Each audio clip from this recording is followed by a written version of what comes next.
Hello friends, welcome to back my YouTube channel PD tech math. तो आज के इस लेक्चर में हम डिस्कस करेंगे CSIR नेट दिसंबर 2013 रियल एनालिसिस का कंप्लीट सॉल्यूशन। टोटल क्वेश्चन आपके 16 आए थे दिसंबर 2013 में, एंड जिसमें से पार्ट बी में से आपके 7 क्वेश्चन थे, पार्ट सी में से आपके 9 क्वेश्चन थे। अगर आप मेरे चैनल पे पहली बार आए हो तो सबसे पहले आप सब्सक्राइब कर लीजिए।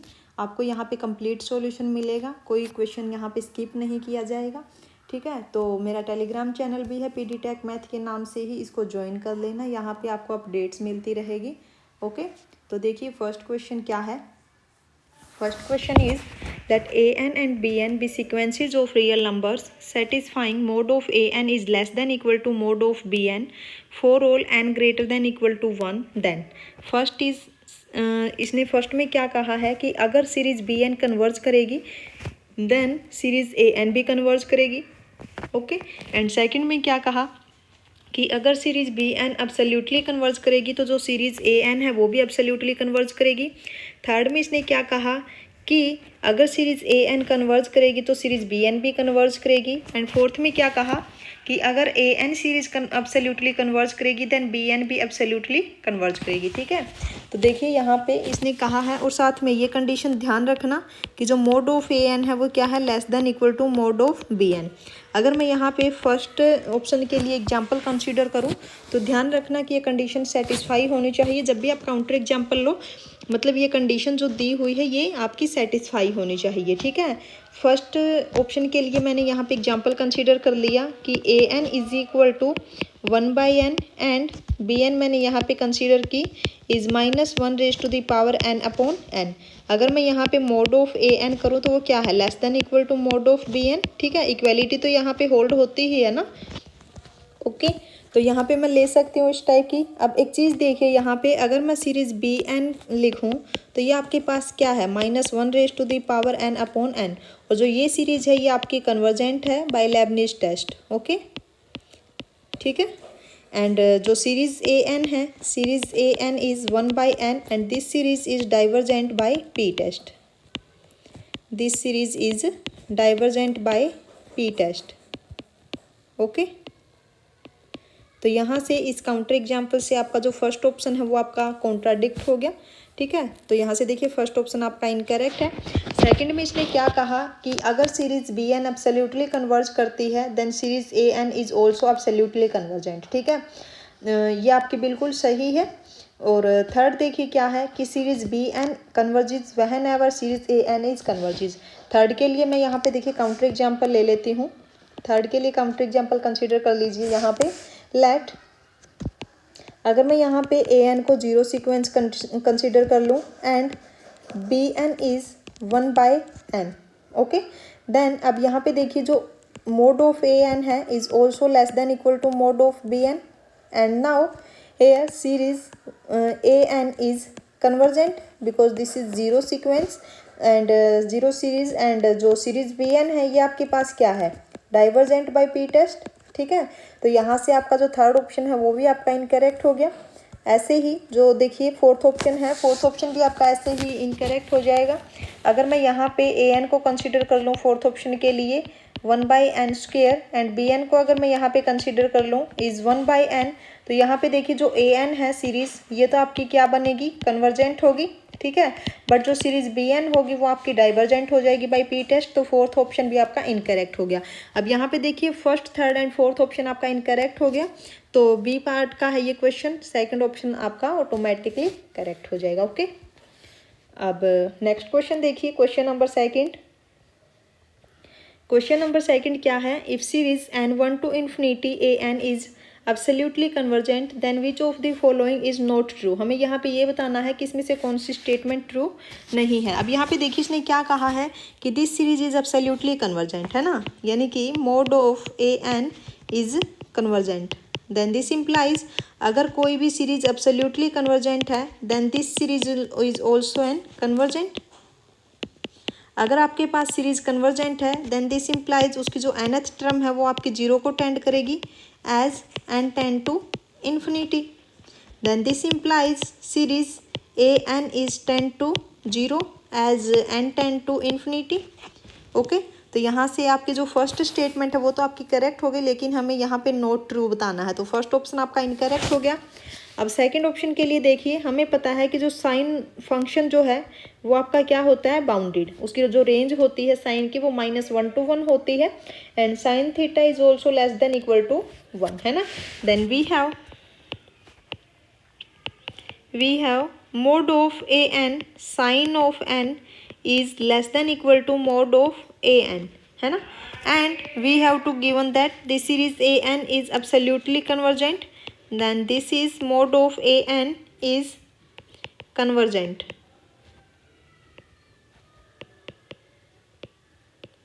okay, this series is convergent, ठीक है।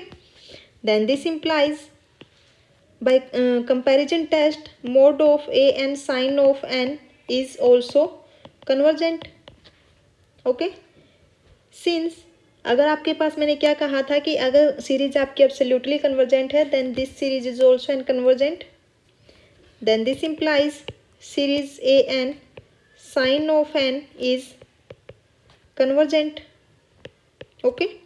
और उसने यही बोला कि ये कन्वर्जेंट है, तो स्टेटमेंट आपकी सही है लेकिन हमें इनकरेक्ट बतानी है, तो सेकंड ऑप्शन भी आपका इनकरेक्ट हो गया। अब थर्ड ऑप्शन देखिए क्या कहा कि series n1 to infinity e raise to the power an is divergent.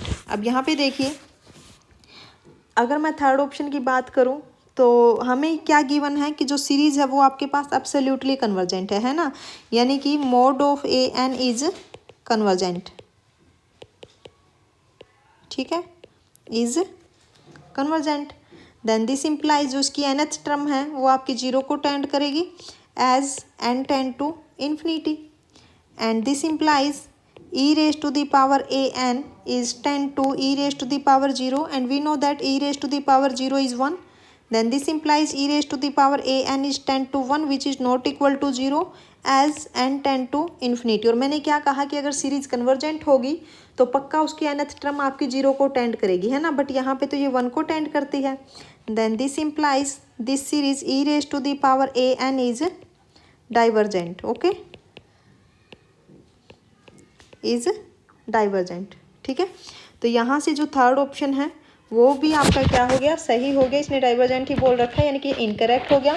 अब फोर्थ ऑप्शन को देख लीजिए, इसने क्या कहा कि series n1 to infinity an square is divergent. अगर मैं यहाँ पे an को कंसिडर करूँ, let an is equal to -1 raise to the power n upon n square, ठीक है। तो यहाँ पे ये क्या बनेगा, is 1 upon n raised to the power 4 and this is convergent by p test। तो यहाँ से ये आपका क्या हो गया, कन्वर्जेंट, लेकिन इसने तो क्या बोल दिया, डाइवर्जेंट, तो यहाँ पे ये ऑप्शन आपका सही है, ठीक है। अब देखिए क्वेश्चन नंबर थर्ड क्या है, let lambda is greater than 0 and F x is equal to 1 minus E raise to the power minus lambda X for X greater than 0, then for T greater than 0 integration of 0 to infinity e raise to the power minus T X D of F x is equal to. हमें इस integration को evaluate करना है कि क्या आएगा। तो सबसे पहले देखिए जो एफ एक्स है वो आपके पास क्या है, 1 minus E raise to the power minus of lambda X. यहाँ पे देखिए हमें डी एफ एक्स की जरूरत है, यानी कि इसका डिफ्रेंशिएशन हमें करना पड़ेगा with respect to X, then this is 1 का 0 होगा and minus of minus lambda E raise to the power minus lambda X and X यहाँ पे डी एक्स, ओके। तो ये आपके पास क्या आ गया, lambda E raise to the power minus of lambda X D X, ठीक है। तो यहाँ पे रखिए अब इंटीग्रेशन में, then integration of 0 to infinity E raise to the power minus of T X, और यहाँ पे ये क्या आएगा, lambda E raise to the power minus of lambda X D X, ठीक है। लैम्डा को आप कॉमन निकाल लीजिए, then integration of 0 to infinity E raise to the power minus of T X and this is E raise to the power minus of lambda X D X, ठीक है। तो यहाँ पे अगर हम इसको सिंप्लीफाई करें, then this is lambda into E 0 to infinity E raise to the power minus common ले लीजिए, then this is T plus lambda into X D X, ठीक है।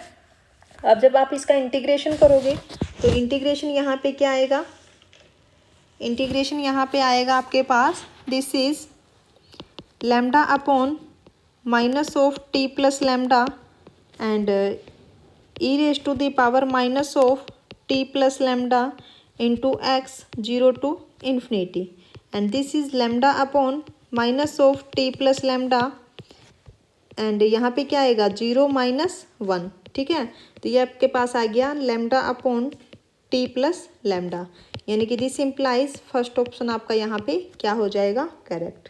ठीक है, first option is correct option.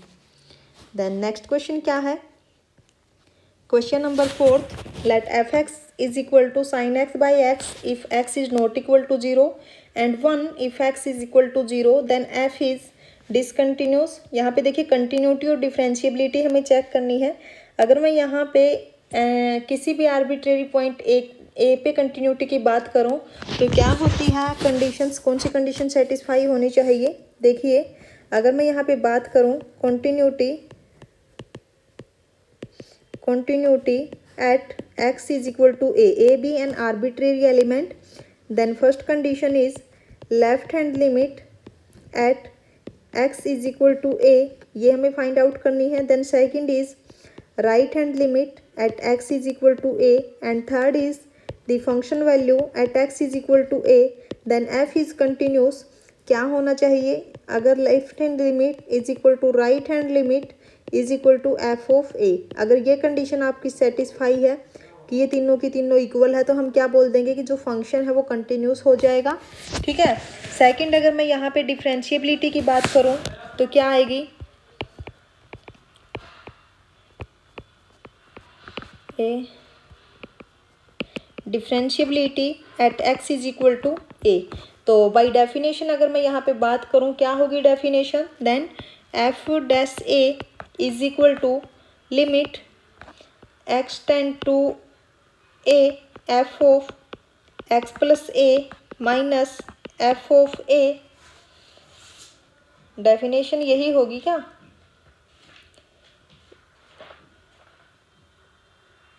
देखिए definition, एक minute यहाँ पे एक्स नहीं आएगा, एक मिनट हम इसको एच में ही चेंज कर लेते हैं डायरेक्ट। तो इधर देखिए अगर मैं डिफरेंशिएबिलिटी की बात करूँ then this is limit h tend to 0 and this is f of a plus h minus f of a and divided by h. Okay, तो हमें यहाँ पे डिफरेंशिएबिलिटी और कंटिन्यूटी चेक करनी है। तो अब देखिए आपके पास जो फंक्शन है f of x is equal to sine x by x if x is not equal to 0, यहाँ पे देखिए जो फंक्शन है वो 0 पे ब्रेक किया है। अगर मैं यहाँ पे 0 पे इसकी कंटिन्यूटी और डिफरेंशिएबिलिटी चेक कर लूँ तो अपना काम बन जाएगा, है ना।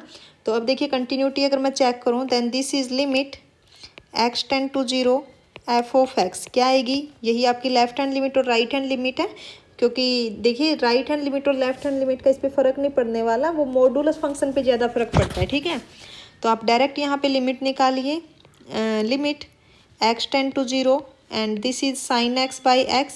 जब आप यहाँ पे 0 पुट करोगे तो ये आपके पास इनडिटर्मिनेट फॉर्म बन जाएगी। Then by L'Hopital rule this is limit x tend to 0, sine x का differentiation is cos x and x का क्या होगा 1, और ये आपके पास क्या आ गई 1। ठीक है, एंड फंक्शन वैल्यू क्या है, function value at x is equal to 0, ये हमें दी हुई है क्या है 1। तो अब देखिए यहाँ पे limit x tend to 0 f of x is equal to F of 0, this implies f is continuous function. ठीक है, यानी कि जो फर्स्ट ऑप्शन है, फर्स्ट ऑप्शन में क्या दिया हुआ है एफ इज डिसकंटिन्यूस, तो फर्स्ट ऑप्शन तो आपका इनकरेक्ट हो गया। सेकंड क्या है, कंटिन्यूस बट नॉट डिफरेंशिएबल, अब हम डिफरेंशिएबिलिटी चेक कर लेते हैं इसकी। थर्ड क्या है, differentiable only once. Fourth is differentiable more than once. हम यहाँ पे आर्बिट्रेरी पॉइंट्स पे चेक कर लेते हैं इसकी डिफरेंशिएबिलिटी। ठीक है, तो जब मैं इसकी डिफरेंशिएबिलिटी चेक करूँ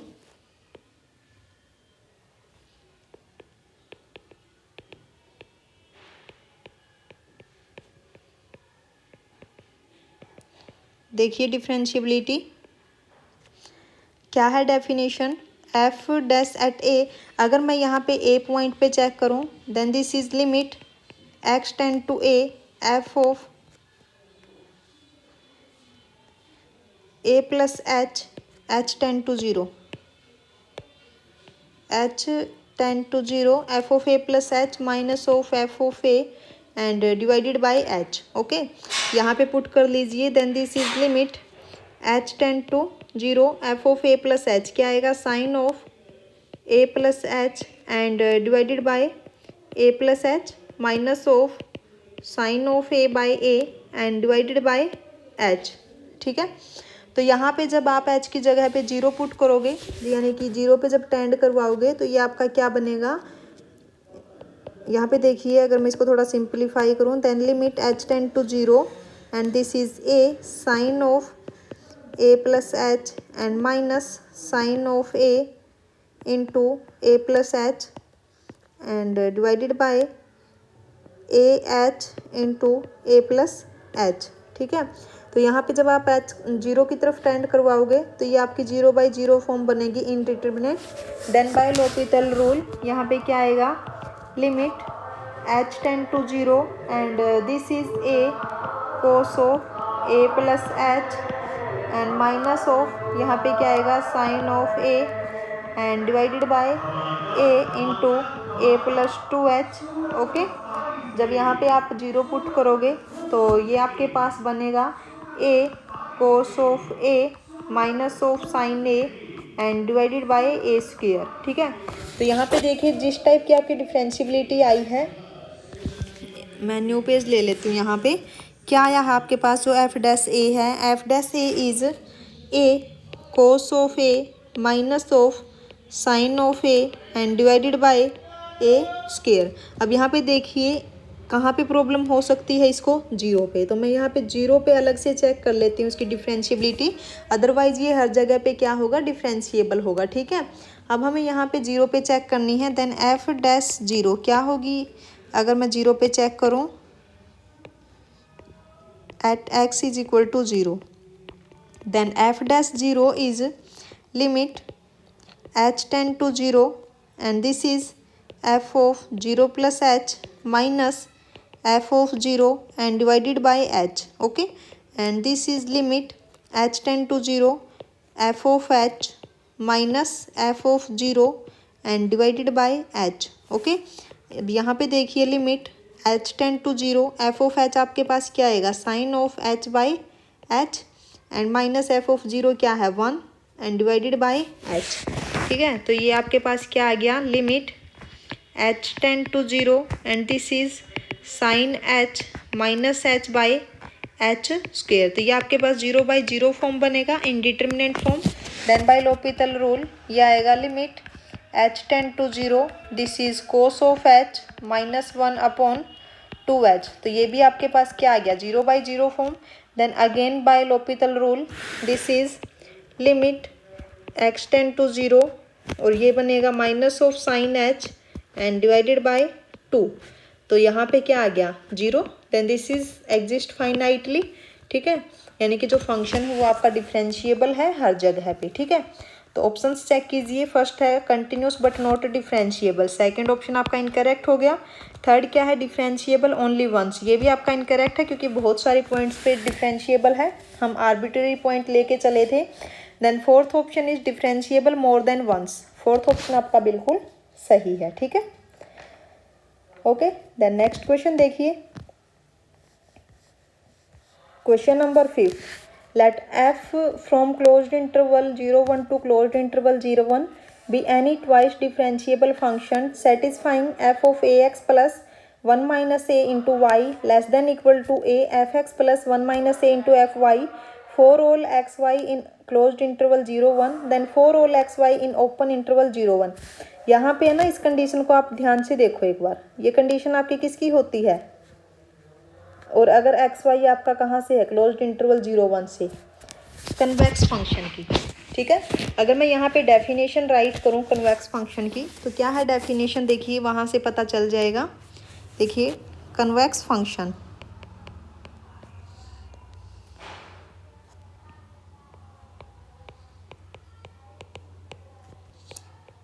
डेफिनेशन देखो, the function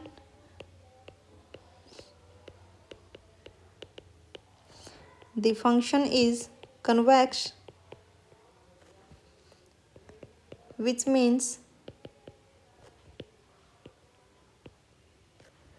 that for any two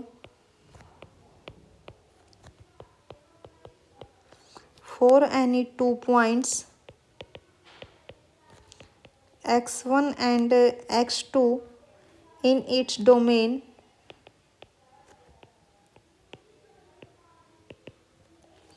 and any t in the interval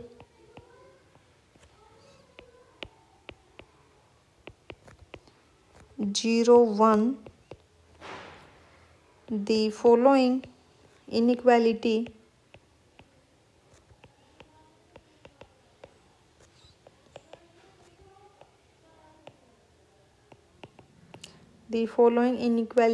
holds.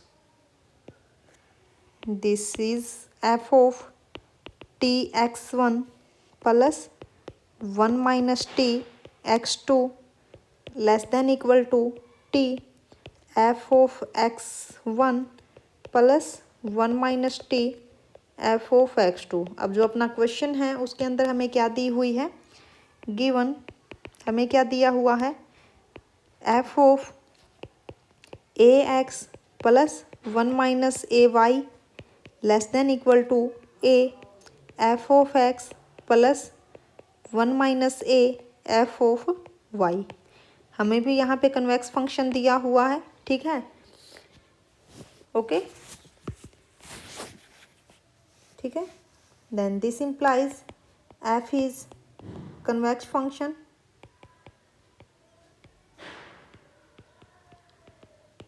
this implies derivative of f increasing, this implies double derivative of F x is greater than equal to 0, ठीक है, यानी कि this implies second option is correct option. यहाँ पे देखिए second option में क्या है, f double dash x is greater than equal to 0। Second option आपका बिल्कुल सही है, first third and fourth option is incorrect option, okay.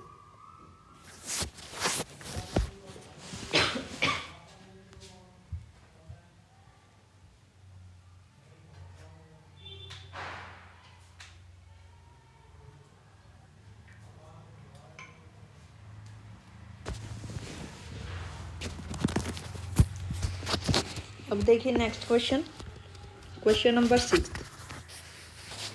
Late f n from closed interval 1 to 2 closed interval 0, 1 be given by fn is equal to 2 minus x raised to the power n for all non-negative integer n. Let fx is equal to limit n tend to infinity fn x for x lying between 1 to 2.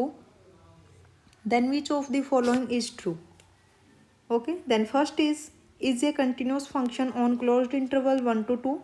Second is fn converges uniformly to f on closed interval 1 to 2 as n tend to infinity.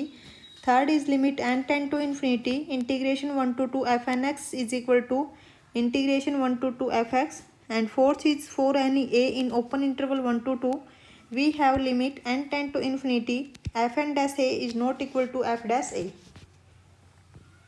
तो कैसे करोगे इस question को, देखो सबसे पहले तो ये देखिए कि जो एफ एन एक्स है वो आपके पास क्या है,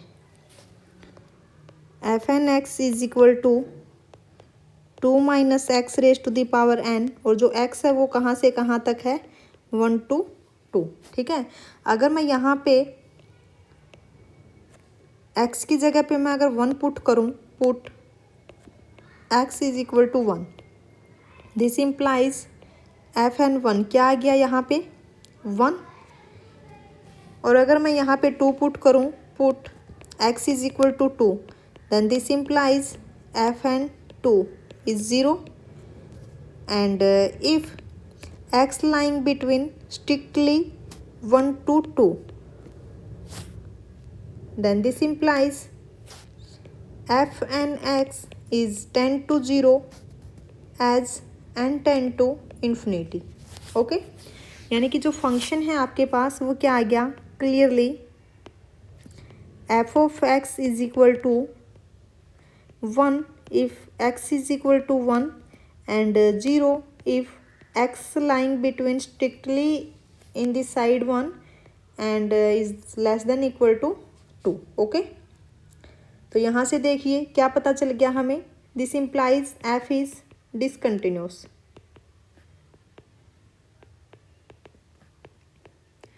क्योंकि यहाँ पे देखिए जब मैं 1 पे इसकी लिमिट चेक करूँगी, फंक्शन वैल्यू यहाँ पे 1 देगा बट लिमिट यहाँ पे ये 0 आ जाएगी, तो फंक्शन आपका कभी भी कंटिन्यूस नहीं होगा। तो फर्स्ट ऑप्शन तो आपका इनकरेक्ट हो गया। ठीक है, सेकंड की अगर मैं बात करूँ, then f n converges uniformly. जब ये फंक्शन कंटिन्यूस ही नहीं है तो फंक्शन कहाँ से यूनिफॉर्म कन्वर्ज करेगा, तो सेकंड भी आपका इनकरेक्ट हो गया। ठीक है, यहाँ पे आप रीजन दे सकते हैं, रीजन लिख सकते हैं आप सेकंड ऑप्शन के लिए। क्या लिखोगे यहाँ पे, since each fn is continuous and f is discontinuous,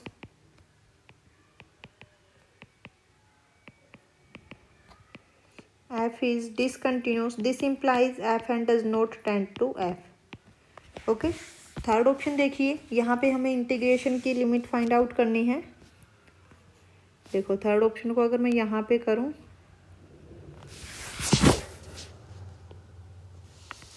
this is limit n tend to infinity integration of 1 to 2 fnx dx। Okay, and this is limit n tend to infinity integration 1 to 2 and this is 2 minus x raised to the power n dx। okay, and this is 0। also integration 1 to 2 f of x, ये आपके पास क्या आया हुआ है already 0, तो ये भी आपका क्या बन जाएगा 0।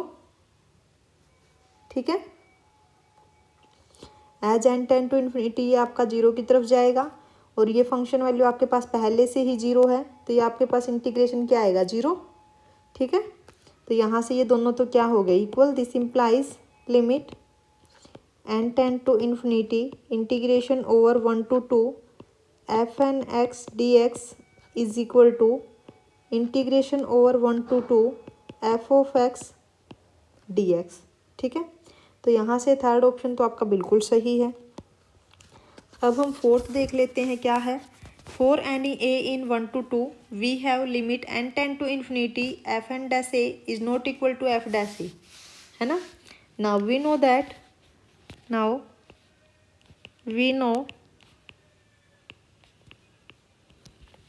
लिमिट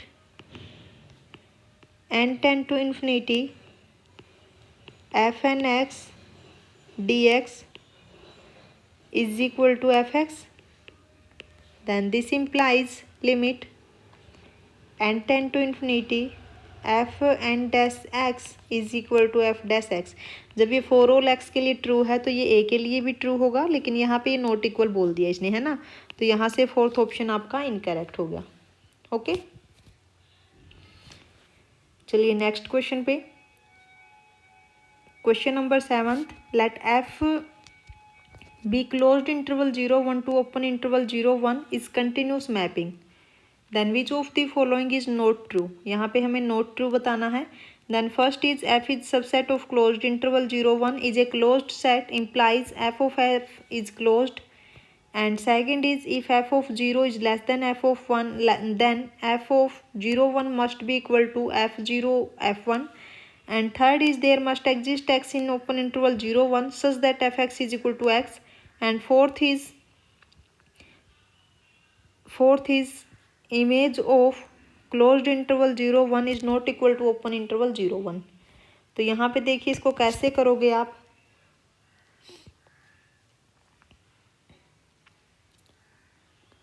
आपके पास रिजल्ट होता है क्या कि continuous image of a closed subset of A compact space is closed subset.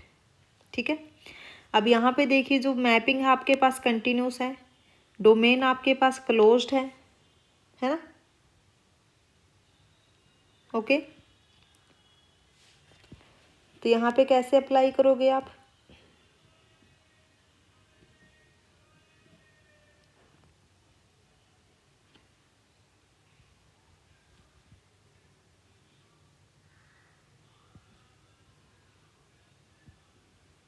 देखो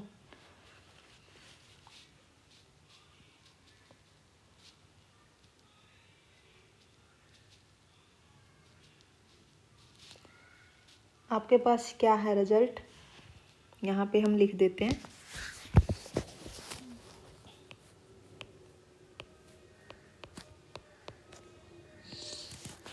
continuous image of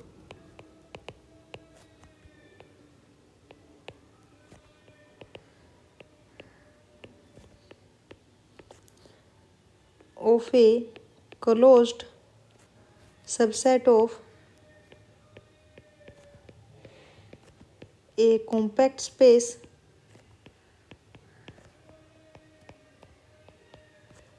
is closed subset.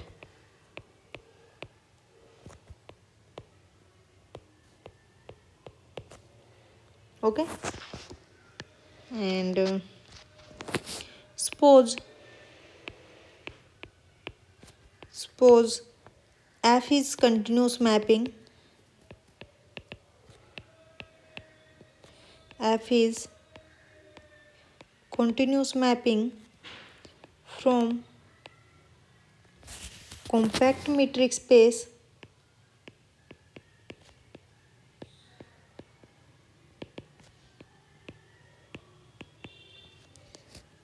X onto a metric space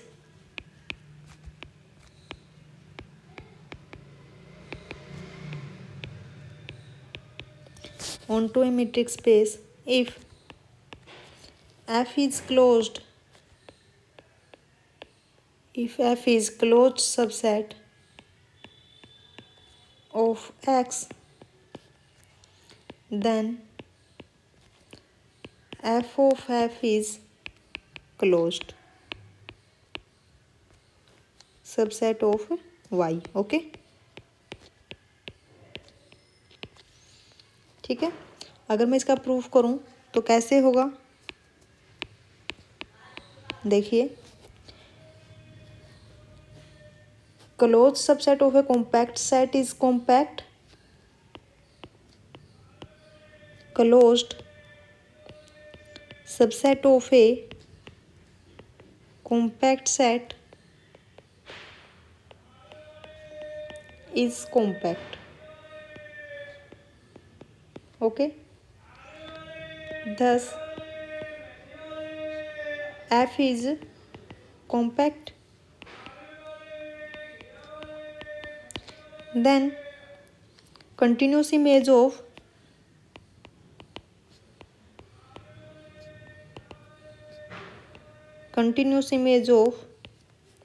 a compact set is compact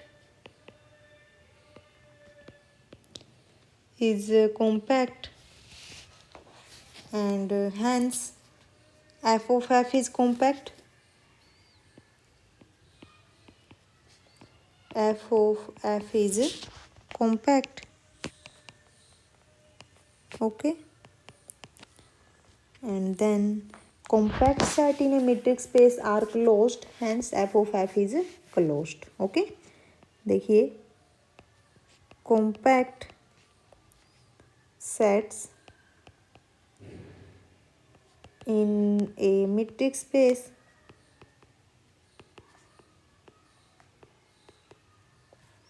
are closed,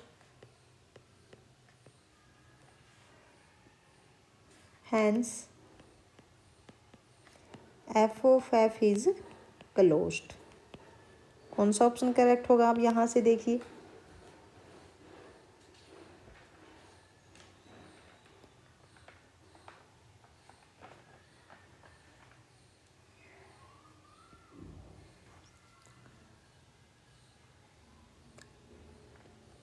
first में क्या कहा कि F is subset of close interval 0 1 is a close set, implies F of F is closed. ये तो आपका सही है, हमें यहाँ पे नॉट ट्रू बताना है, तो फर्स्ट आपका हुआ इनकरेक्ट।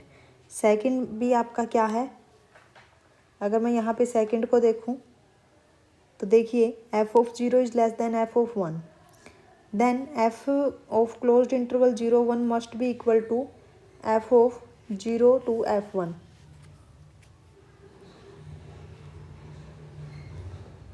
देखो सेकंड में अगर मैं यहाँ पे कंसिडर करूँ then f of 0 is equal to 0 and f of 1 is equal to 1/4 and f of 1/3 is equal to 1/2।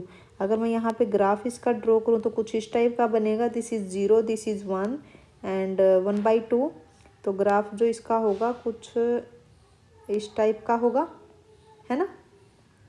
अब यहाँ पे देखिए जो एफ ऑफ 0 है, f of 0 is less then f of 1, ठीक है, यानी कि ये कंडीशन तो आपकी सेटिस्फाई हो गई है ना। एंड अगर मैं यहाँ पे एफ ऑफ क्लोज्ड इंटरवल 0 1 की बात करूँ then this is 0 to 1/2, okay. लेकिन हमने क्या कहा कि ये किसके इक्वल होना चाहिए, एफ ऑफ 0। एफ ऑफ 0 आपका क्या है 0 एंड एफ ऑफ 1 क्या है 1/4, but this is not equal to 0 to 1/4। हमें यही बताना है कि इसमें से कौन सा इनकरेक्ट है, यानी कि जो सेकंड ऑप्शन है वो आपका सही हो जाएगा, है ना। अब थर्ड देखिए, थर्ड भी आपका ऐसे ही क्या हो जाएगा, इनकरेक्ट होगा। एंड फोर्थ आपका क्या है, image of closed interval 0 1 is not equal to open interval 0 1। तो फोर्थ ऑप्शन को देखिए, अगर मैं यहाँ पे करूँ fourth option, since continuous image of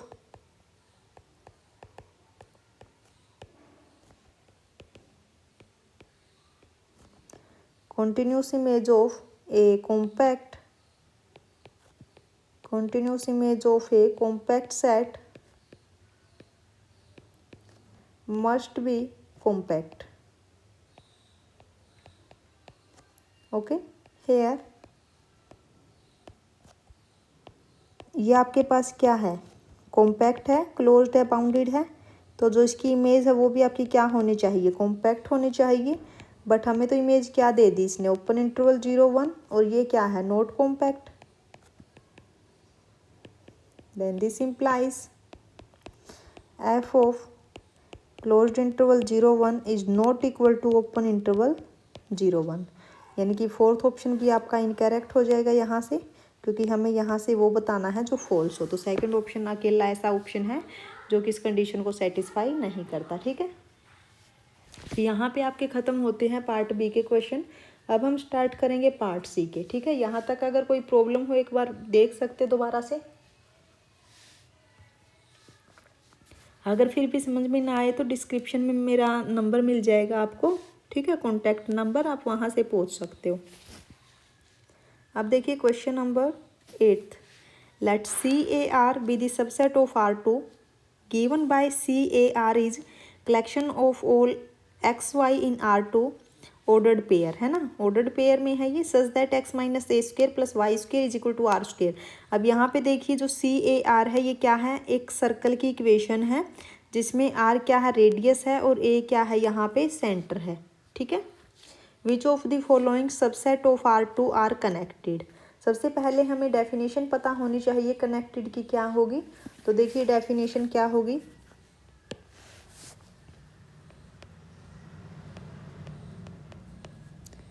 connected की डेफिनेशन देख लीजिए, a set E of subset of Rn is connected set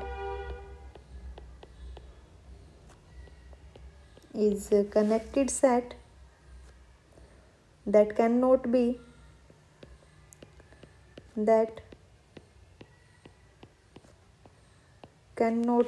represented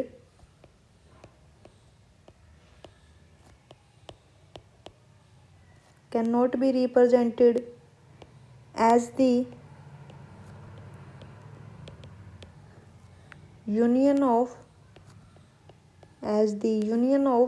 two disjoint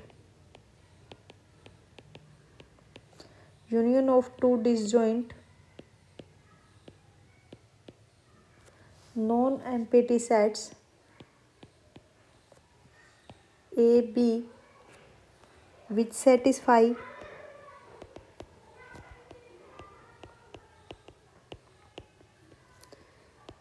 derived set of A intersection B is phi and A intersection derived set of B is also empty. Okay. इसने कहा है कि a set is connected set that cannot be represented as the union of two disjoint non-empty set AB. इसने कहा है कि किसी भी सेट को हम कनेक्टेड कब बोलेंगे, अगर हम उसको two disjoint non empty sets की यूनियन में ना लिख सकें, है ना, रिप्रेजेंट ना कर सकें। ठीक है, तो अब देखिए हमें ऑप्शंस में क्या दिया हुआ है। फर्स्ट ऑप्शन है कि C01 यूनियन C02, क्या ये कनेक्टेड होगा? तो हमें ना इसको फिगर से अच्छे से समझ पाएंगे। अगर मैं इसका फिगर ड्रॉ करूं तो उससे अच्छे से समझ पाएंगे। देखिए, अगर मैं फर्स्ट ऑप्शन की बात करूं, फर्स्ट में इसने क्या कहा कि C01 यूनियन C02। अब यहाँ पे देखिए जो रेडियस है इस फर्स्ट में, फर्स्ट सर्कल की अगर मैं बात करूँ रेडियस 1 है, और सेकंड सर्कल में जो रेडियस है वो क्या है, देखिए इसमें अगर मैं बात करूँ रेडियस की, रेडियस क्या है 1, और जो सेंटर है वो क्या है 0। अगर मैं इसकी बात करूँ, इसमें रेडियस क्या है 2 एंड सेंटर क्या है 0। ठीक है, और जो C ऑफ AR है वो किस टाइप से डिफाइन किया था इसने, CAR, यानी कि C01 यहाँ पे क्या होगा, for all XY in R2 such that, यहाँ पे क्या आएगा x माइनस ए क्या है 0 square plus y square is equal to 1 square. Okay, and second is C02 क्या आएगा, for all XY in R2 such that x minus 0 square plus y square is equal to 2 square. ठीक है, अब circle draw कीजिए। यहाँ पे देखो union में है यानी कि इकट्ठे ही करेंगे हम। ठीक है, this is x axis and this is y axis. Okay, and 1 2 3, this is -1 -2 -3, 1 2 3 -1 -2 -3। ठीक है, अब यहाँ पे देखिए सेंटर तो क्या है 0 है, ओहो एक मिनट, सेंटर तो क्या है 0 है दोनों के केस में, तो ये हो जाएगा। ठीक है, अब उसके बाद रेडियस क्या है फर्स्ट सर्कल की अगर मैं बात करूँ 1, ये 1 है। ठीक है, तो यहाँ पे जो फर्स्ट सर्कल आपका बनेगा ये, ठीक है, सेकंड सर्कल में रेडियस क्या है 2, तो सेकंड सर्कल आपका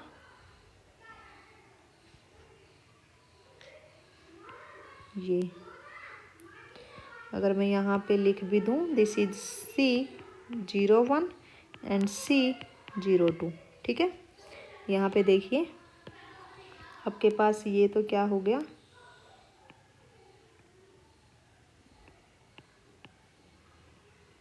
एक आपके पास ये सर्कल है एंड सेकंड सर्कल आपके पास है ये।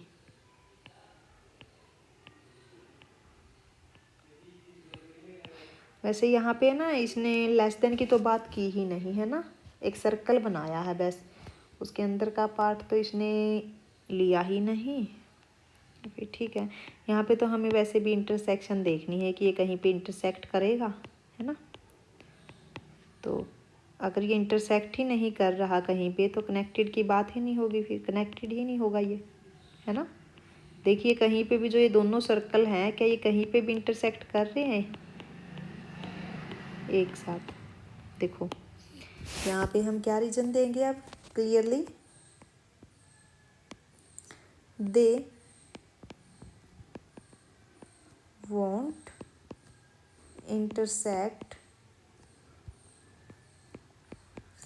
this implies not connected। okay, then first option is incorrect, ये कनेक्टेड नहीं है। सेकंड का अगर मैं सर्कल ड्रॉ करूं तो क्या है आपके पास C01 एंड C13। ठीक है, देखिए सेकंड में क्या है C01 यूनियन सी 1 3। ओके, तो देखिए सर्कल आपका जो बनेगा 1 2 3 4 5 and 6। This is -1 -2 -3 -4 -5। अब देखिए फर्स्ट में तो आपका जो सर्कल है यही बनेगा, रेडियस आपके पास 1 है एंड सेंटर आपके पास 0 है। This is C01 and second में आपके पास जो सेंटर है वो आपके पास क्या है, 1 है। ठीक है, सेंटर आपके पास 1 है एंड रेडियस आपके पास 3 है। Then this 1 2 3, this is 1 2 and 3। ठीक है, तो आपके पास जो सर्कल बनने वाला है वो कुछ इस टाइप से बनेगा।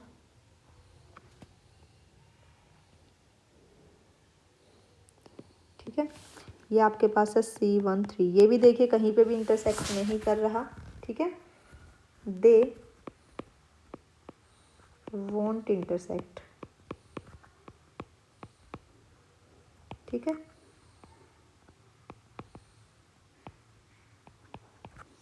दिस इम्प्लाइज नॉट कनेक्टेड, यानी कि सेकंड ऑप्शन भी हो गया इनकरेक्ट। ठीक है, ओके। देन अगर मैं थर्ड ऑप्शन की बात करूं तो थर्ड ऑप्शन में इसने क्या दिया है, देखो इसको आप ऐसे कर दीजिए, सेकंड, दिस इज थर्ड। अब थर्ड ऑप्शन में देखिए क्या है, यहाँ से इसको क्लियर कर दो, यहीं पे कर लेंगे हम थर्ड भी।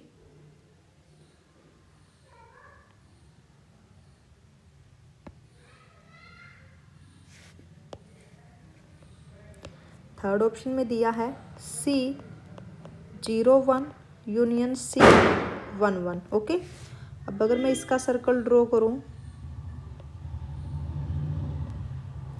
This is 1 2 3 -1 -2 -3 1 2 3। अब देखिए फर्स्ट में सेंटर आपके पास 0 है एंड रेडियस 1 है, तो फर्स्ट का सर्कल तो आपका यही होगा, ये यूनिट सर्कल है ना। This is C01 and second में आपके पास जो सेंटर है वो भी आपका 1 है एंड रेडियस भी आपके पास 1 है, तो ये आपके पास जो बनेगा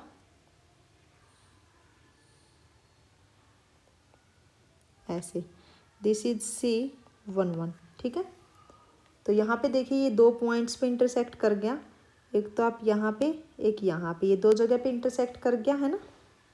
दे इंटरसेक्ट यहाँ के, यानी कि यहाँ से कनेक्टेड है ना। इंटरसेक्ट एट 2 पॉइंट्स, यानी कि जो ये है आपके पास, ये सेट आपका क्या बनेगा, कनेक्टेड।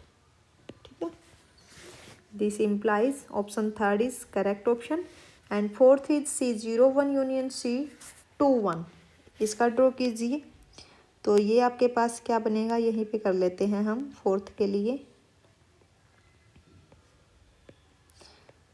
1 2 3 -1 -2 -3। अब यहाँ पे देखिए फर्स्ट सर्कल तो आपके पास यही बनेगा, unit circle he, this is C01। Second क्या है कि सेंटर आपके पास क्या है, 2 है, एक मिनट, सेंटर आपके पास क्या है 2 एंड रेडियस आपके पास 1 है, तो यानी कि ये सर्कल आपका ऐसे। ठीक है, अब ये सिर्फ एक पॉइंट पे कट, इसने एक पॉइंट पे कट किया है इधर, तो ये क्या हो जाएगा यहाँ से, they intersect at x is equal to 1। ठीक है, तो यहाँ से फोर्थ ऑप्शन भी आपका सही हो जाएगा। फिगर से समझ में आ गया होगा शायद आपको ये अच्छे से। ठीक है, and next question is question number 9th। Question number 9 क्या है?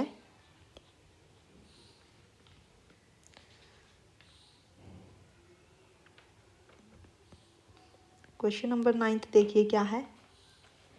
Let f g be measurable real valued function on R such that integration minus infinity to infinity f of x square plus g of x square d x is equal to 2 integration of minus infinity to infinity f x g x D x. Let E एक subset इसने define किया है for all x in R where f of x is not equal to g of x, यानी कि इस set के अंदर वो सारे एलिमेंट्स आएंगे जहाँ पे एफ और जी दोनों के दोनों क्या है, डिफरेंट हैं। विच of the following statement is correct, is necessarily correct? First is E is the empty set, second is E is measurable, third is E has Lebesgue measure 0, and fourth is for almost all x belongs to R we have fx is equal to 0 and gx is 0। तो देखिए मैं अगर इस integration को solve करूं, देखो F और जी क्या है, मेजरेबल फंक्शन है, ठीक है। देखो इंटीग्रेशन आपके पास है minus infinity to infinity f of x whole square plus g of x whole square d x is equal to 2 integration of minus infinity to infinity f of x g of x D x. Okay, ठीक है।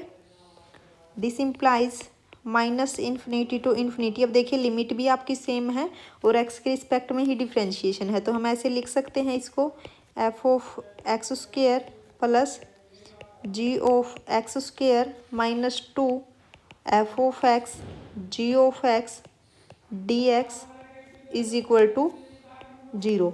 Okay, and this is, ये क्या बनेगा, ये आपका complete square बन जाएगा। This is minus infinity to infinity whole square of F x minus g x, okay, d x, and this is 0।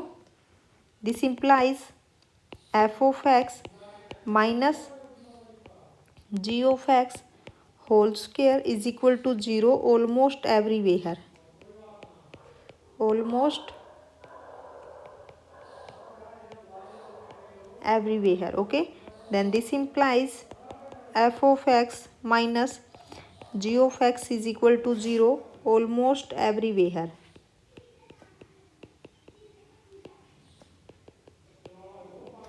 okay, and this implies f of x is equal to g of x almost everywhere।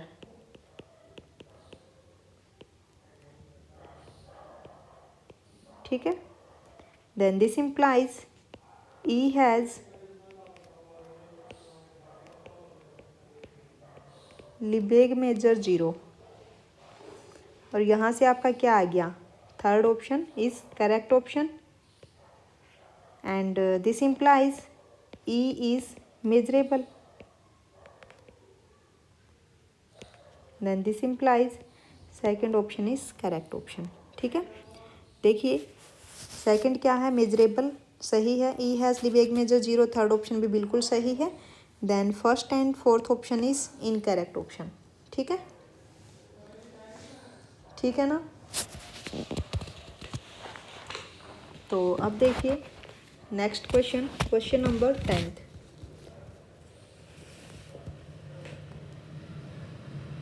Question number 10 में क्या है, for a continuous function f from R to R satisfying integration over R mod of fx is less than infinity and for some alpha is greater than 0, let df alpha be the Lebesgue measure of the set for all x in R such that mod of fx is less than alpha, then for all alpha is greater than 0।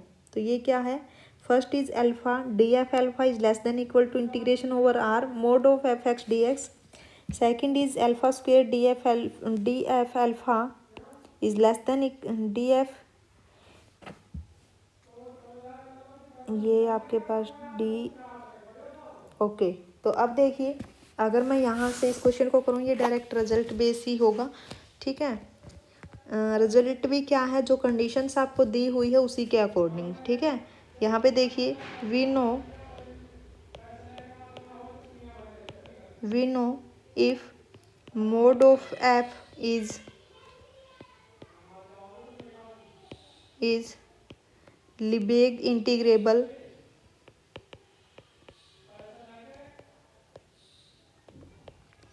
implies tail of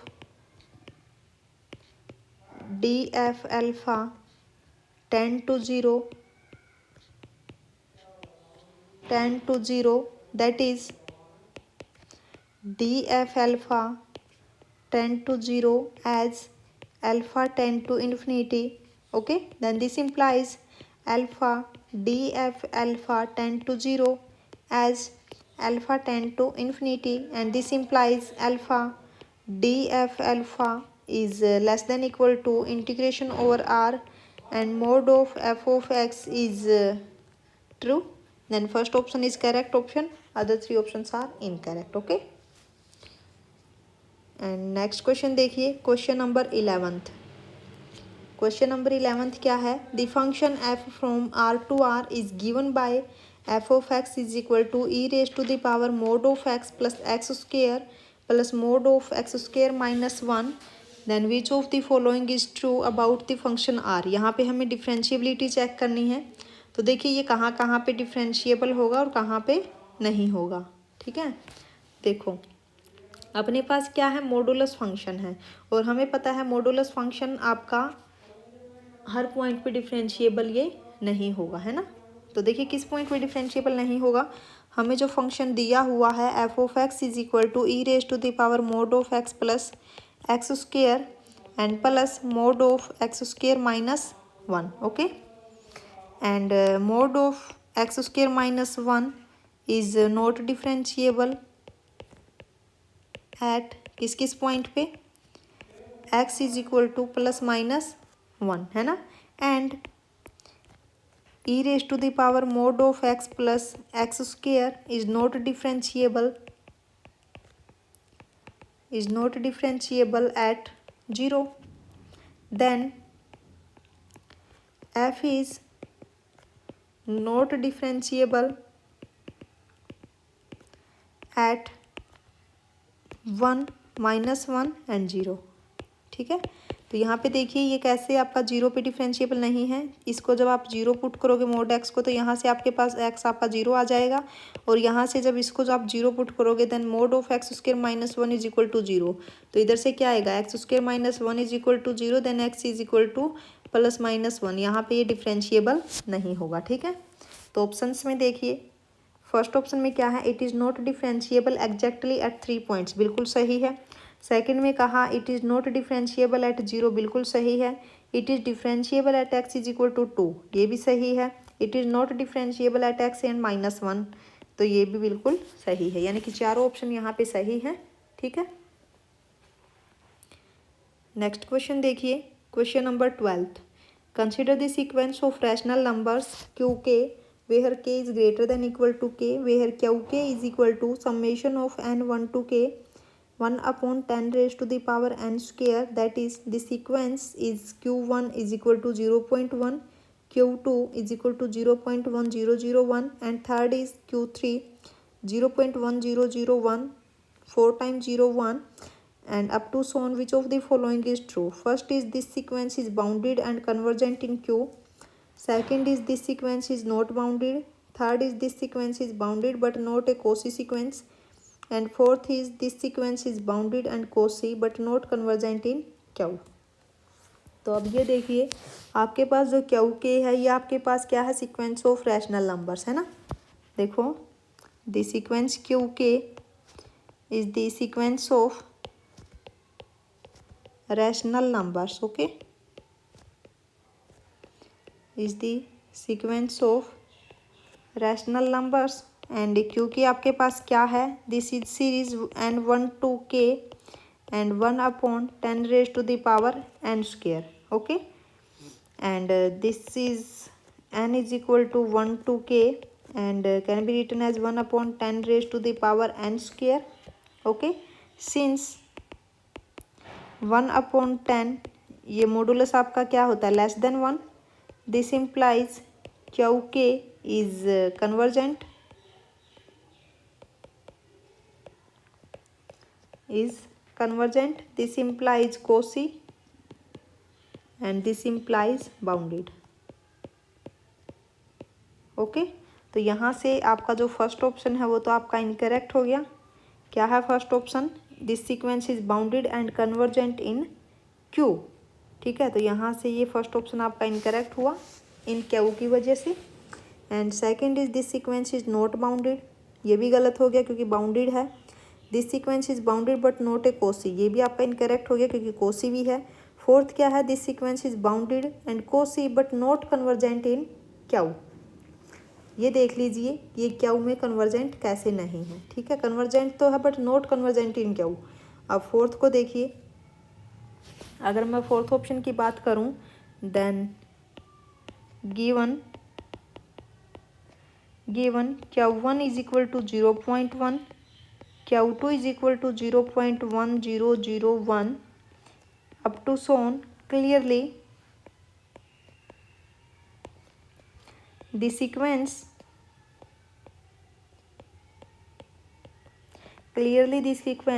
has the nature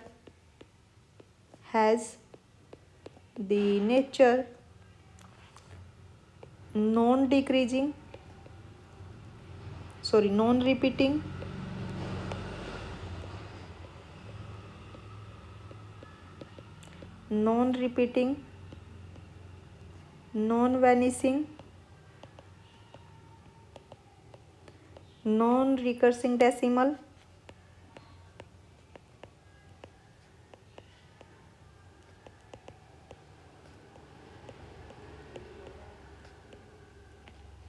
okay, then this implies the limit does not exist.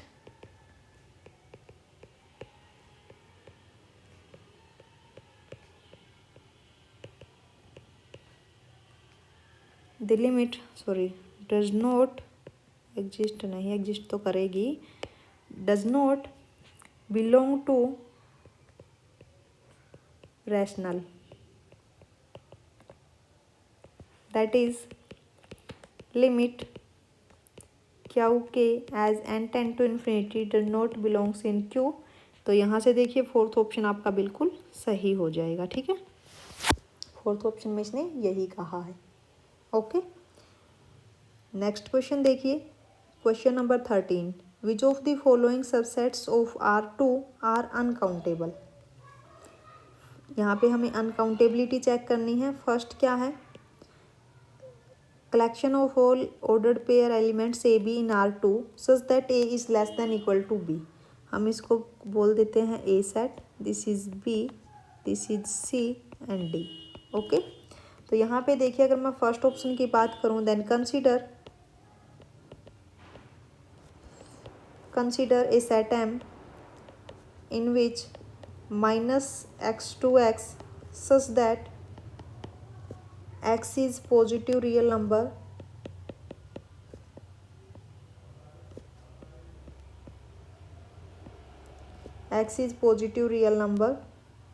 Okay, और हमें पता है कि जो set of real number है वो आपका uncountable होता है एंड दिस इज अनकाउंटेबल।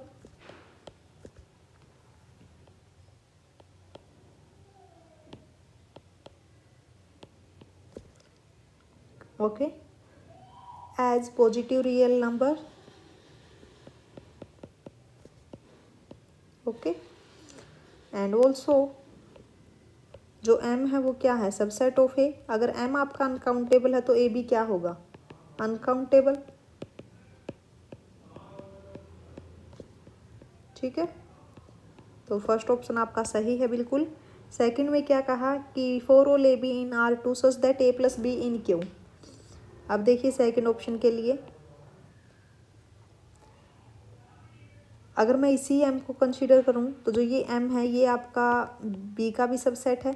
अब यहाँ पे देखिए जो m आपका अनकाउंटेबल है then this implies b is also uncountable. ठीक है, तो यहाँ से सेकंड ऑप्शन भी बिल्कुल सही है। अब थर्ड देखिए, C is the collection of all element A b in R2 such that a b in Z। अब अगर मैं थर्ड के लिए यहाँ पे कंसीडर करूँ, देखिए let H is equal to X 1 by x such that x in R, okay, and h is a subset of C, and h आपके पास ये क्या है, uncountable, then this implies C is also uncountable. तो यहाँ से third option भी सही है। फोर्थ में क्या कहा कि a b in R two such that a and b in Q. Fourth option देखिए, फोर्थ ऑप्शन की अगर मैं बात करूँ then d is the collection of all elements a b in R two such that a b in Q, then this is Q cross Q, and हमें पता है कि जो क्यू है वो काउंटेबल होता है, since Q is countable, then this implies Q cross Q is also countable. तो यहाँ से फोर्थ ऑप्शन आपका इनकरेक्ट हो गया, ओके, ठीक है।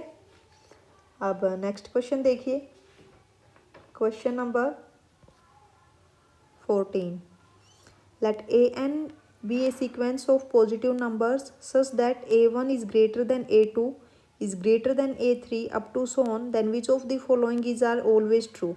First is limit n tend to infinity a n is 0, second is limit n tend to infinity a n by n is 0, and third is series n1 to infinity a n by n is convergence, and fourth is series n1 to infinity a n by n square is converges, okay. तो देखिए अगर मैं first option की ही बात करूं तो let a n is equal to 1 + 1 by n, ठीक है। बट अब यहाँ पे देखिए जो ये सीक्वेंस है इस कंडीशन को तो ये सेटिस्फाई करेगी, ठीक है। लेकिन अगर मैं इसकी लिमिट फाइंड आउट करूँ then limit n tend to infinity a n क्या आएगी 1, ये तो क्या कहा है इसने 0, तो फर्स्ट आपका इनकरेक्ट हो गया।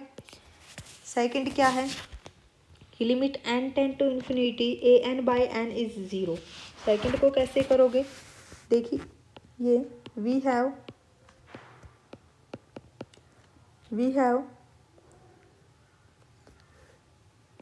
0 less than a n less than a1, जो ए एन आपकी सीक्वेंस है वो 0 to a1 के बीच में लाई करेगी, then this implies 0 less than a n by n, अगर मैं एन से डिवाइड कर दूँ देन a1 बाई एन। अब हमें पता ये तो आपकी 0 की तरफ ही टेंड होगी, जो ये सीक्वेंस आपकी ये भी 0 की तरफ टेंड होगी, देन बाय स्क्वीज प्रिंसिपल या फिर squeeze theorem, by squeeze theorem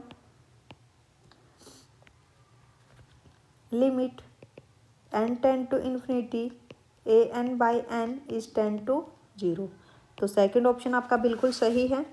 third देखिए series n1 to infinity a n by n is convergence, इसको कैसे करोगे, let a n is equal to 1 + 1 by n, then series n1 to infinity a n क्या आएगी ये ए n by N, ये आपके पास आएगी 1 by n plus 1 by n square, and this is 1 by n plus 1 by n square. अब ये तो आपके पास क्या है डाइवर्जेंट है, ये आपके पास क्या है कन्वर्जेंट है, देन दिस इम्प्लाइज ये कंप्लीट आपके पास क्या बनेगी डाइवर्जेंट, ठीक है। तो थर्ड आपका इनकरेक्ट हुआ। फोर्थ क्या है series n1 to infinity a n by n square converges, ठीक है। तो इसको आप कैसे करोगे, we know that a n by n square is less than equal to 1 by n square, और हमें पता है ये क्या है कन्वर्ज करती है, then this implies by comparison test ये भी क्या करेगी कन्वर्ज करेगी, ठीक है। देन फोर्थ ऑप्शन हमारा ट्रू हो गया, ओके, ठीक है। अब नेक्स्ट क्वेश्चन देखिए,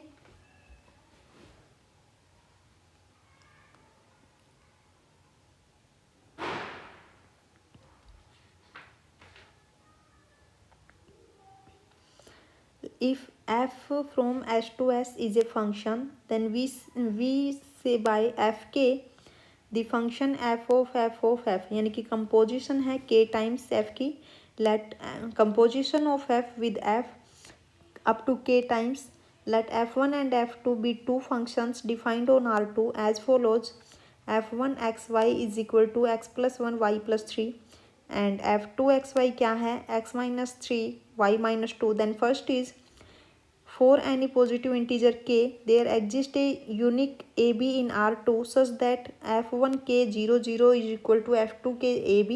ओके, सेकंड देखिए क्या है और फिर सोचिए एक बार इसको कैसे करोगे.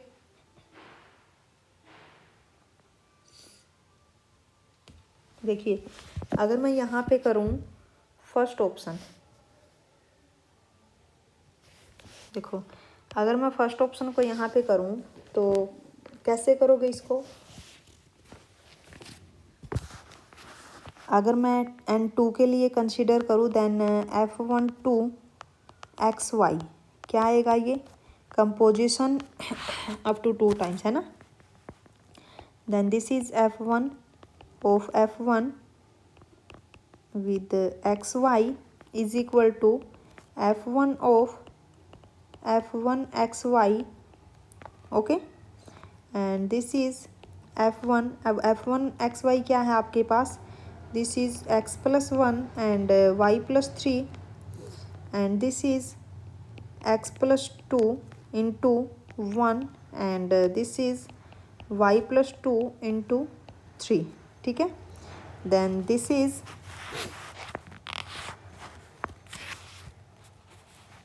f1 k x y is equal to x plus k into y plus 3 k लिख सकते हैं हम ऐसे.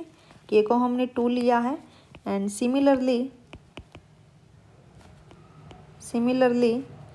For f2 two x y is equal to f2 of 2 of xy is equal to f2 of f2 xy is equal to f2 of x minus 3 and y minus 2 and this is x minus 3 into 2 and y minus 2 into 2. ठीक है, and this can be written as f2k xy is equal to x minus 3k y minus 2k. okay,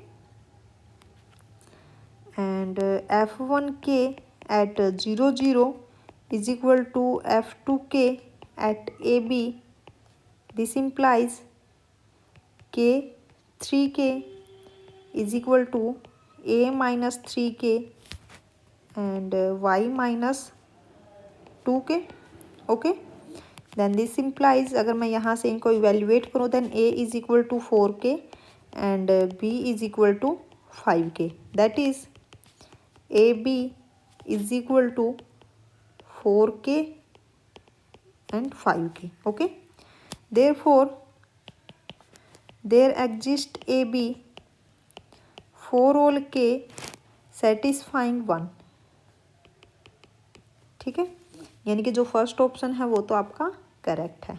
यहाँ पे देखिए first option आपका बिल्कुल सही है. Second में इसने क्या कहा कि for any real number alpha and any positive integer k there is at most one solution y for f1 k 0 0 is equal to f2 के अल्फा y. अब इसको देखिए कैसे करोगे, यहीं पे कर लेते हैं हम. f1 k 0 0 is equal to f2 के, यहाँ पे ये के कंपोजिशन को डिनोट करता है ना कि डेरिवेटिव को. ठीक है, देन दिस इम्प्लाइज के 3k एंड दिस इज़, ये हमने पहले ही निकाला था फर्स्ट ऑप्शन में ही तो वही मैंने एज इट इज़ रखा है ना. And this implies alpha is equal to 4k and y is equal to 5k है ना. When alpha is equal to 4k and it has a solution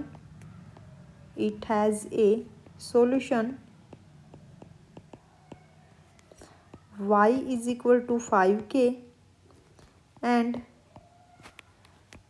if alpha is not equal to 4k it has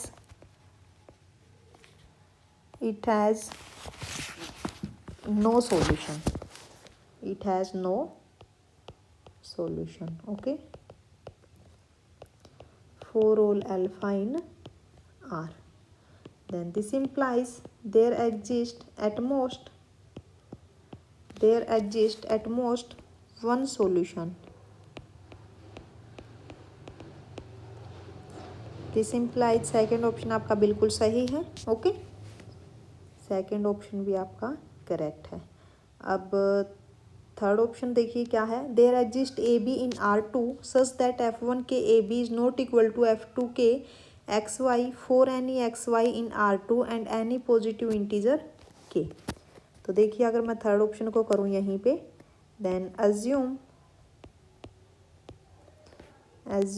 F1 k a b is equal to F2 k x y for all x y in R2 for any positive integer के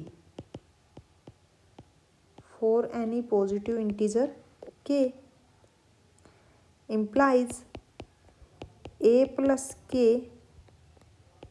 b plus 3k is not equal to x minus 3k and y minus 2k for any xy in R2. Okay, then this implies a plus k is not equal to x minus 3k and b plus 3k is not equal to y minus 2k. Okay, and then this implies, एक minute, बस 2 minute wait कर लीजिए आप. Okay, बस 2 minute.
Okay, अब देखिए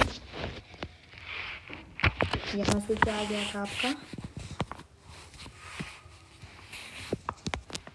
a plus k is not equal to x minus 3k and b plus 3k is not equal to y minus 2k and implies x is not equal to a plus 4k and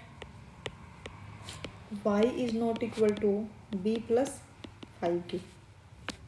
Okay, which is not possible,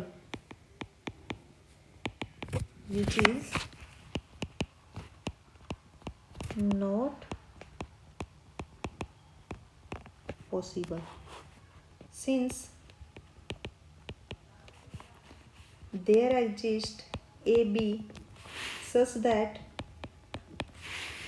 a is equal to x minus 4k and b is equal to y minus 5k।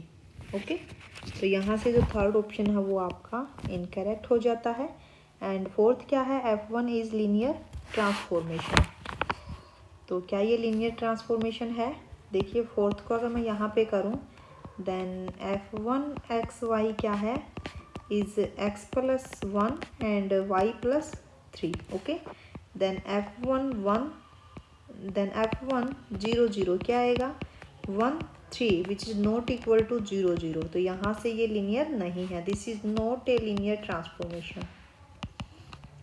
Okay, linear transformation यानी कि जो fourth option है वो आपका incorrect हो जाएगा। Okay, यहाँ पे सिर्फ first and second option correct है, third and fourth option incorrect. Next question देखिए, question number 16, let f from rm to rm be a differential function, let dfx be the derivative of f at x belongs to rm, which of the following is are correct? First is df0 at u is 0 for all u in rm, and second is dfx at u is 0 for all u in rm and some x in rm only if f is constant, and second is dfx u at u is 0 for all u in rm and all x in rm only if f is a constant। तो हम यहाँ पे ना dfx find out करते हैं पहले से, ठीक है। देखिए अगर मैं फर्स्ट ऑप्शन की बात करूँ then consider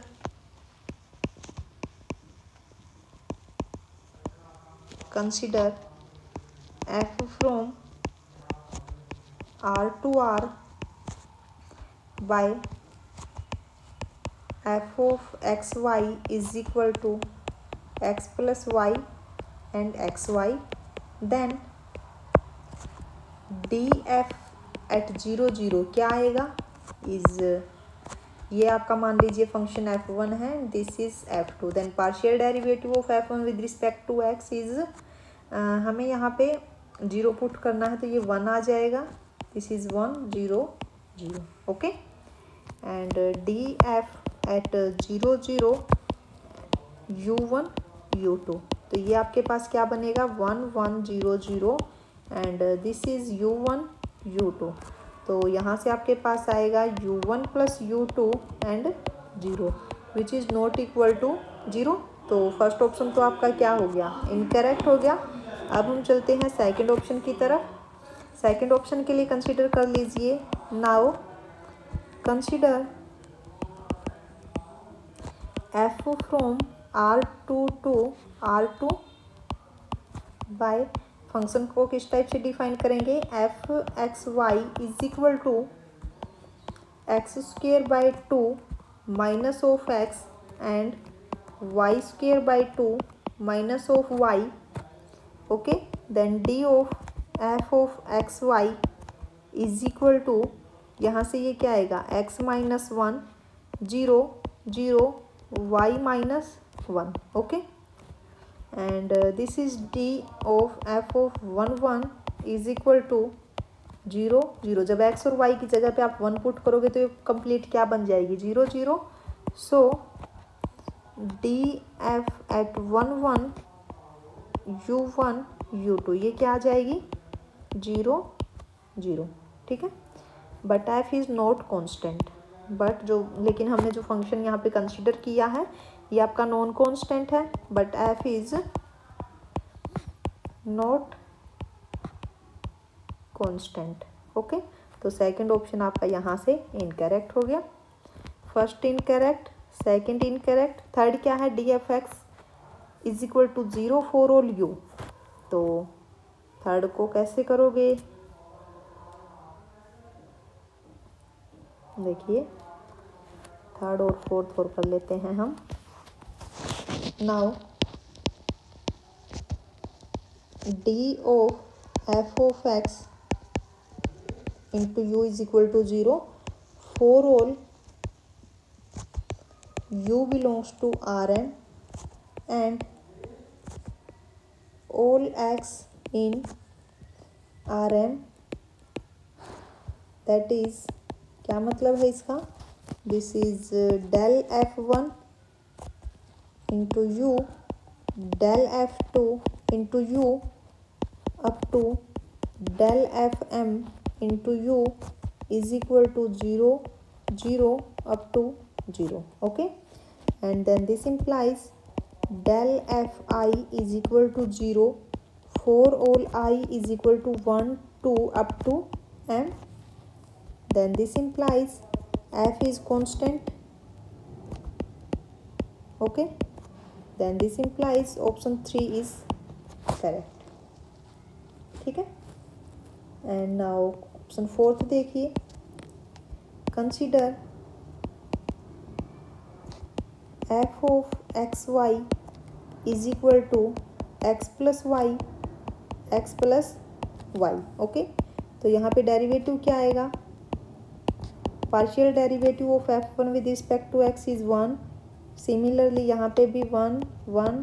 okay, if dfxy is 1 1 then its rank must be full. Okay, then its rank must be full, that is the determinant is non-zero.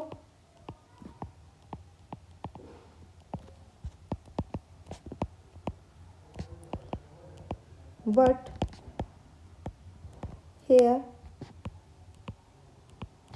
Jacobian matrix is equal to 0, यानी कि एक type ने determinant ही find out कर दिया ना. For all x y implies d f is not 1 1, क्योंकि यहाँ पे देखिए इसका अगर मैं यहाँ पे फाइंड आउट करूँ कि इसका जो डिटर्मिनेंट हो तो 0 आएगा, है ना, फॉर एनी एक्स वाई. तो यहाँ से जो फोर्थ ऑप्शन है वो भी आपका हो गया इनकरेक्ट. यहाँ पे सिर्फ थर्ड ऑप्शन सही है, फोर्थ भी इनकरेक्ट हो जाएगा. ठीक है, तो यहाँ पे कंप्लीट होता है आपका सॉल्यूशन. अब एक क्वेश्चन यहाँ पे रह गया है, उसकी स्टेटमेंट भी मैंने यहाँ पे राइट नहीं की है, तो अभी मैं यहाँ पे पहले स्टेटमेंट एक बार राइट कर देती हूँ, उसके बाद देखिए वो भी आपका पार्ट सी का क्वेश्चन है. ठीक है, तो देखिए, यानी कि आपके पार्ट सी में 8 क्वेश्चन आए थे, मैंने 7 जो वहाँ पे 9 लिखे हुए हैं ना, तो 10 आई है एक टाइप से, यानी कि टोटल क्वेश्चन इसके बाद कितने हो जाएंगे. देखिए क्वेश्चन नंबर 17, यानी कि टोटल आपके अब 17 हो जाएंगे, जिसमें से पार्ट बी में से आपके कितने हैं 7 हैं, एंड पार्ट सी में से आपके कितने हैं 10 है ना. तो अब देखिए क्वेश्चन की स्टेटमेंट क्या है. Let l is equal to integration over 0 to 1 dx by 1 plus x raise to the power 8. Then l हमें यहाँ पे फाइंड आउट करना है. ओके, तो एल क्या होगा ये देखना है हमें. ऑप्शंस में यहाँ पे नहीं लिख रही, डायरेक्ट हम इसको सोल्व ही कर लेंगे कि क्या होगा. ओके, तो अब एक चीज़ देखिए, आपको ये पता होगा, then we know that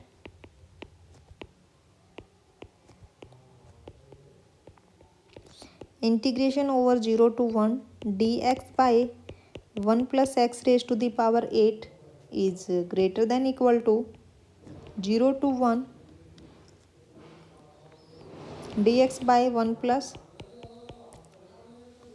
x square. ठीक है,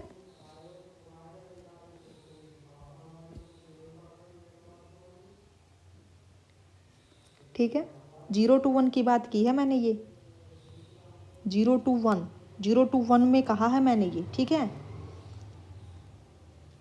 देन और ये अगर मैं इसको सोल्व करूँ तो ये क्या आएगी, tan इनवर्स x. लिमिट आपके पास है 0 to 1, and this is tan inverse 1 minus tan inverse 0, and this is tan inverse 1, और tan इनवर्स 1 की वैल्यू क्या होगी π/4. तो यहाँ पे रख दीजिए 0 to 1 dx 1 plus x raised to the power 8 is greater than equal to π/4, and this is L is greater than equal to π/4. And now also integration 0 to 1 1 upon 1 plus x raised to the power 8 dx is less than equal to 1 dx. This is 1, यानी कि जो L है आपका वो less than equal to 1। ठीक है, तो यहाँ पे जो ऑप्शंस हैं उसमें आपका फर्स्ट ऑप्शन में तो क्या है, ये L greater than equal to pi by 4 and fourth option में L is less than equal to 1, यानी कि फर्स्ट और फोर्थ ऑप्शन यहाँ पे सही होगी। ठीक है, तो अगर आपको मेरी वीडियो अच्छी लगी हो तो प्लीज़ लाइक करना, शेयर करना और सब्सक्राइब करना मत